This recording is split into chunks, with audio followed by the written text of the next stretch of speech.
By now you'll have understood, watching these videos, that chronic mind-body symptoms are not random mistakes. They are not proof that your body is broken or that you are beyond help. They are meaningful signals and processes, signs that something deeper is happening inside you. And perhaps the most important thing to understand is that those symptoms are not just pointing to a physical healing process.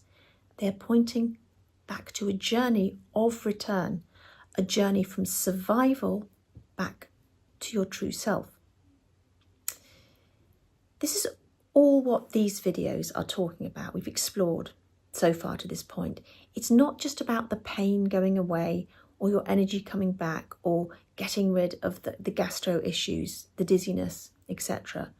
It's about coming home to who you truly are beneath those layers of protection, adaptation and conditioning that once were necessary to keep you safe. Healing is not about becoming someone new. It's about returning to the wholeness of what was always there before you had to start suppressing, avoiding, and becoming something you weren't to survive. Every survival pattern in your body and mind was built for a purpose. It helped you cope with something that once felt too big, too painful, or too dangerous. If your body went into fight or flight, it was because it believed it had to fight or run to stay safe. If it froze, it was because stillness felt like the best chance of survival. If it pushed emotions down, it was because expressing them might have brought rejection, shame, or danger. None of this was weakness or mistake. It was wisdom at that time.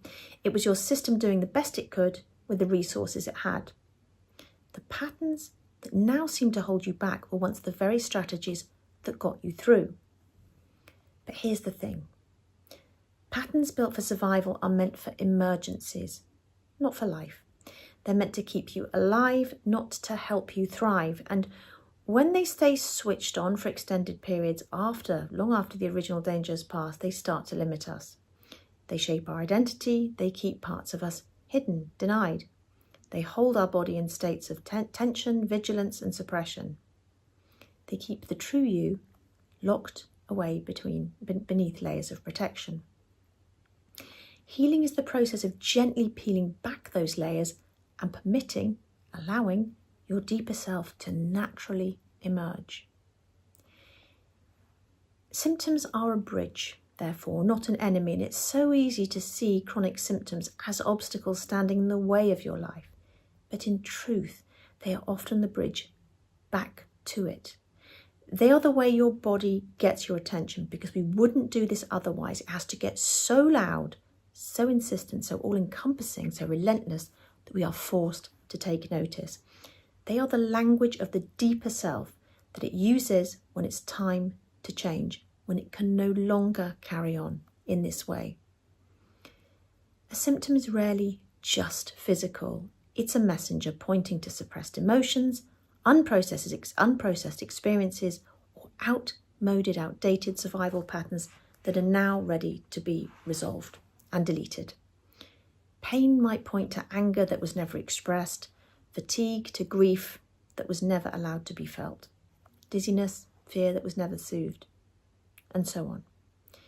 These are not random coincidences. They are part of a coherent story that has not been allowed to finish. The body is never working against you. It's trying to get you back into your body, into yourself, so that we can allow it to do what it's always trying to do, is move and flow. And when we start to listen to it by becoming embodied and allow it to speak in its language of sensation and emotion and energy, when we treat symptoms as signals rather than enemies, we begin to move naturally from survival states to healing. And the energy held in the body, energy which we had to block or freeze, can become free from the nervous system, from the tissues, from the body and the shadow that's been holding it. The body journeys back from survival to selfhood in some broad stages. These aren't rigid steps, but you may move back and forth between them. But they may provide a helpful map of what the healing process looks like. And this is just, of course, an overview. The first stage, as we know, is to create safety. And this is the stability. The body cannot move out of survival mode until it can't emptying this bucket of charge, of energy, of unfelt emotion, unexpressed survival energy, stress in a bucket, allostatic load, shadow, whatever you want to call it in the subconscious. Cannot do that until we make space for it, until we allow it. If it still feels under threat, if we still resist it, it won't do that.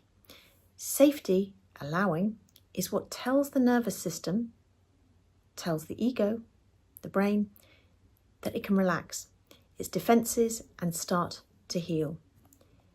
Safety isn't about just external circumstances, it's about internal signals.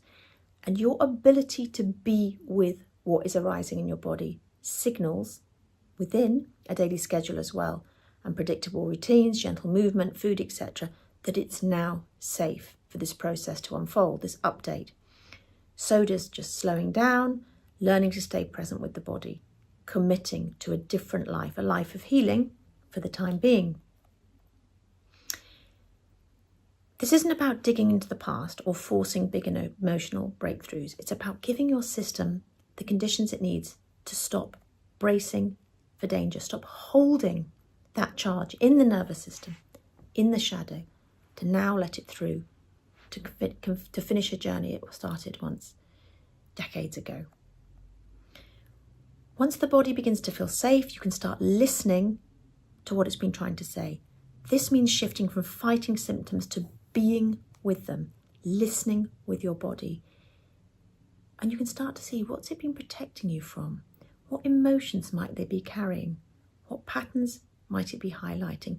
And you don't have to go digging for this. It will just start to become apparent as you realise the coping mechanisms, realise the patterns you've just been habitually repeating. And this is where we notice our inner landscape, the thoughts that loop, the parts that protect us, the feelings that rise and fall, the roles we've had to play to stay safe and acceptable. And we start to see the symptoms as part of a larger picture, not separate from your story. They are your story, told in the language of the body to bring us up to date. And this embodied listening builds trust.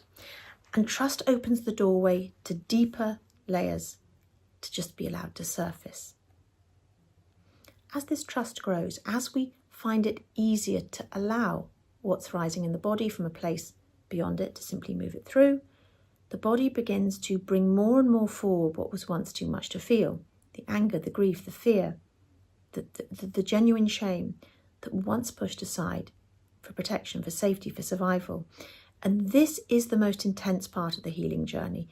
It's also what most people tend to mistake for relapse, when in fact it's progress. We're allowing, if you like, the boil to come to a head. And it's this visible part of healing that is often the most dramatic, but is the most significant.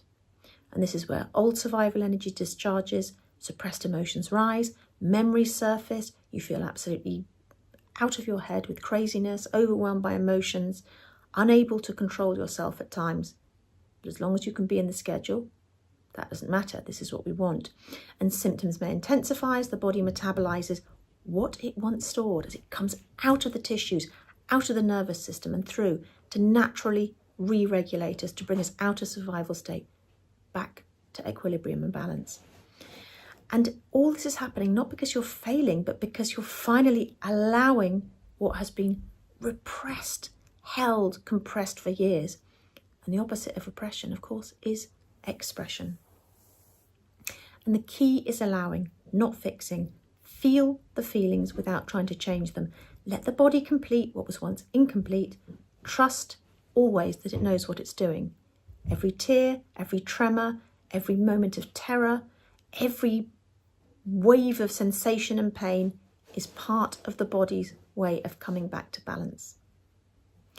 As these layers integrate, something extraordinary will in time begin to happen. The energy that was once tied up in survival becomes available for life once more. The parts of you that were once exiled begin to return, and the emotions that once frightened you and you didn't even realize you had become sources of great power, wisdom, and guidance. The body shifts from defense to flow. And this stage is not about never having symptoms again. It's about not having chronic symptoms. It's about a new relationship with your body and yourself. It's about recognizing symptoms, therefore, as messengers rather than threats. About living from a place of trust rather than fear. It's becoming embodied. It's about authenticity, and it's letting you really know how you can live genuinely from yourself. It's your guide. It's a return of your compass. And this is the return, not just of your instinct, not to a return to how you were before you got sick, but a return to something deeper, more whole and real. Throughout this journey, one of the biggest shifts is moving from the ego's way of healing to that of the self's way. The ego wants to control, it wants quick fixes, certainty and linear progress. It wants to fix and analyse and mentalise symptoms like problems to be resolved. The deeper self, this instinctual, natural, feeling, authentic, deeper self, the part of you that Jung described as the totality of your being, doesn't work like that, like nothing in nature. It knows that healing is not about fixing. It's about unfolding. It's about letting balance restore and naturally wholeness with it. It's about integrating what was once split apart. And it works in cycles, rhythms, seasons, waves, not straight lines. And when we align ourselves with the self's way, when we trust the body's timing, listen to its messages, allow its processes, healing becomes something we do. It becomes something that happens through us, for us. It's something we let happen. We allow it. And our role is therefore not to force it to become, but to let the conditions arise, safety, routine, schedule, in which the deeper intelligence of life will simply do its thing. This journey will change you. And one of the most beautiful and surprising truths about this process is you don't end up the same person you were before you began. The ego will be scared to hear this, but the self is delighted. Healing isn't about the disappearance of symptoms. It's about transformation. And as you move from survival to self, you may notice that your relationships change, your boundaries strengthen, your voice becomes clearer, your choices align more deeply with who you are. You have less thoughts and more feeling. You live from instinct. You stop trying to please others so much and live from authenticity. You find yourself attracted naturally to the right type of people. You become less reactive, more grounded, more compassionate, not just towards yourself, but to others around you too. And this is not because you fixed yourself or worked on yourself. It's because you reclaimed, naturally, the parts of you that were once pushed away. You integrated the shadow. You felt what was unfelt. You said what has been unsaid. You listened where you once silenced. And in doing so, you will become more whole, more you, more coherent, more aligned. One of the most important truths to remember is that healing is not about being rescued. It's about returning. The self you long for, the one beneath the symptoms, the fear beneath the old patterns, has always been there. You know, it's not something you have to create. It's something you rediscover. It's under there, under all of the things you don't like, that terror, that anxiety, the fear, the panic, the overthinking, the pain, all of it underneath is the gold. And the symptoms, as difficult as they are part of that discovery. They are the body's way of keep pointing you back to yourself. They are the trail markers on the pathway back to you. And the journey they invite you on is not just about physical relief, it's about coming back to life. And this is the goal, this is the joy here, because fully and deeply we can return more and more to our authentic selves. The survival patterns that kept you safe are not flaws, but intelligent adaptations of past threats, which we are now allowing to run their course and update. Symptoms are not enemies, they are messengers guiding you back to wholeness. Healing unfolds in stages: safety, embodiment, listening, allowing, feeling and integration lead to emergence, update and return. The ego will always resist and try and fix. The deeper self knows how to heal and works in cycles, not straight lines. This journey changes you. Healing is not about symptom relief, it is about transformation. It is about becoming. It is about evolution. And you are not being rescued. You are returning to the self that was always beneath those layers of protection. The symptoms are not signs of malfunction. They are signs that your body has had enough of you being a version of yourself that it can no longer sustain, that it can no longer cope with the suppression of your life force. And the journey you are on is a recovery of that. You are recovering what was lost, returning to that truth, returning to feeling, returning to trust, embodiment, wholeness. And that, the self was never lost. It's just waiting.